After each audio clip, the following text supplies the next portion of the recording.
Assalamualaikum semua. Jumpa lagi dengan saya Ibu Salma. Bagaimana keadaan kalian semua? Semoga sehat-sehat saja ya. Selamat datang di channel Salmawati Lebang. Semua apa yang saya berikan ini bisa bermanfaat kepada kalian. Materi yang kita akan pelajari hari ini adalah perlawanan terhadap persekutuan dagang. Nah, tujuan pembelajaran kita hari ini, peserta didik dapat menjelaskan perlawanan terhadap persekutuan dagang. Tapi sebelum kita lanjut, semuanya bunyikan loncengnya dan jangan lupa subscribe sehingga kami dapat membuat video-video yang terbaik buat kalian.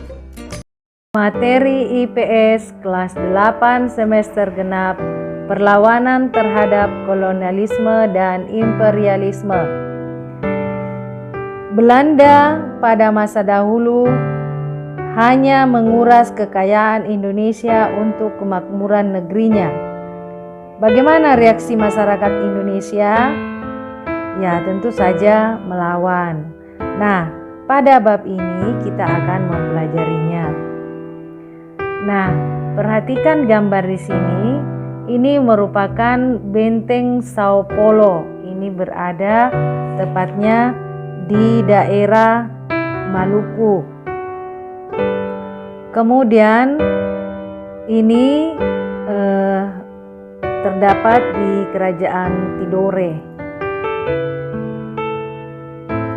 Pada tahun 1570, bertempat di benteng Sao Paulo terjadi perundingan antara Sultan dan Portugis. Pada awal perundingan, semua berjalan seperti sebuah pertemuan pada umumnya, yaitu membicarakan suatu hal penting. Pada saat itu, Sultan Hairun tidak menaruh curiga sedikit pun. Ia merasa bahwa perdamaian jauh lebih baik. Namun pada saat perundingan berlangsung, tanpa disangka-sangka, tiba-tiba Portugis menangkap Sultan Hairun dan pada saat itu juga membunuhnya.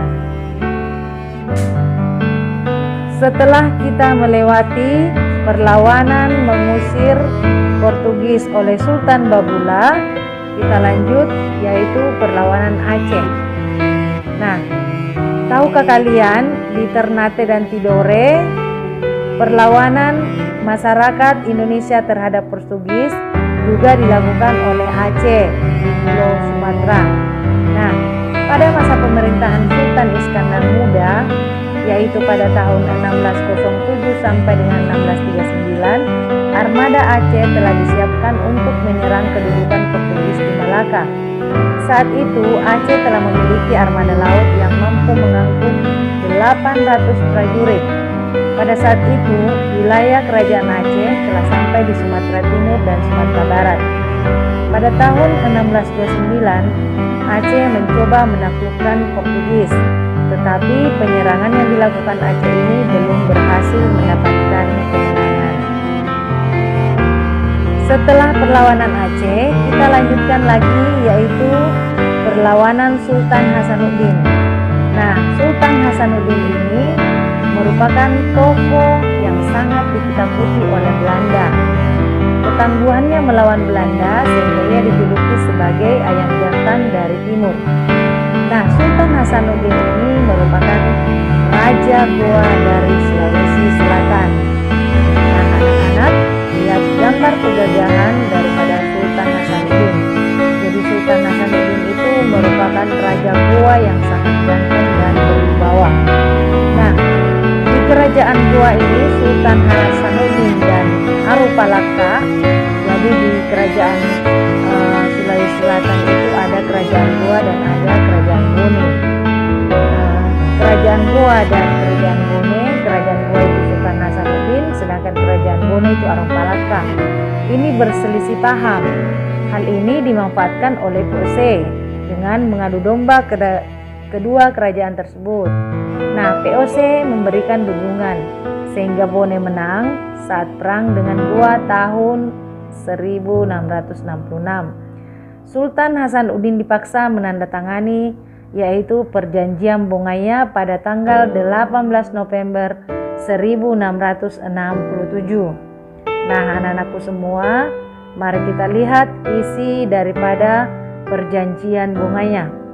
Nah, apa itu perjanjian bunganya? Perjanjian bungaya adalah perjanjian antara Sultan Hasanuddin dan VOC. Pertama, Belanda memperoleh monopoli dagang rempah-rempah di Makassar. Kedua, Belanda mendirikan benteng pertahanan di Makassar. Ketiga, masyarakat harus melepaskan daerah kekuasaannya berupa daerah di luar Makassar. Kemudian keempat, Arupalaka diakui sebagai Raja Bone. Jadi pada saat itu kemenangan Raja Bone yaitu Arupalaka itu harus diakui menurut perjanjian bunganya. Kita beralih lagi kepada serangan Mataram terhadap VOC. Kalau kita lihat peta ini adalah peta wilayah kerajaan Mataram kuno. Mataram adalah kerajaan besar di Jawa Tengah. Keberadaan VOC di Batavia sangat membahayakan Mataram. Perselisihan antara Mataram dan Belanda terjadi karena nafsu monopoli Belanda.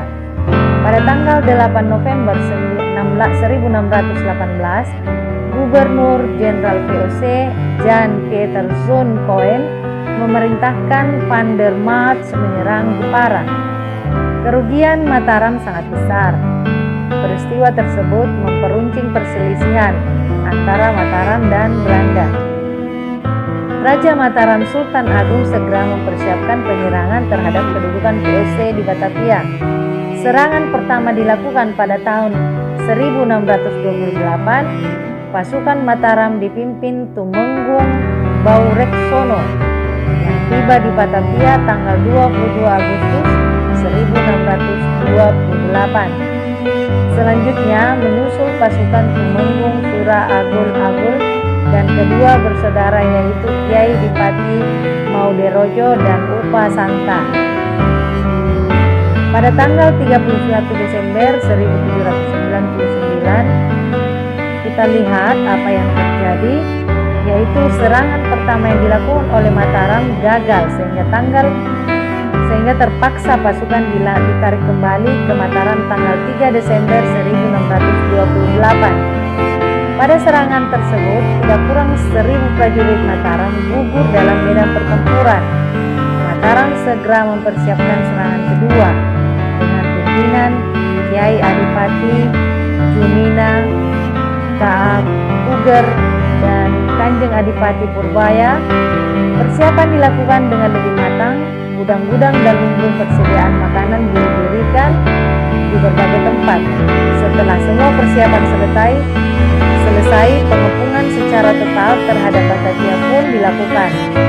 Serangan dimulai pada tanggal 1 Agustus dan berakhir 1 Oktober 1629. Namun serangan kedua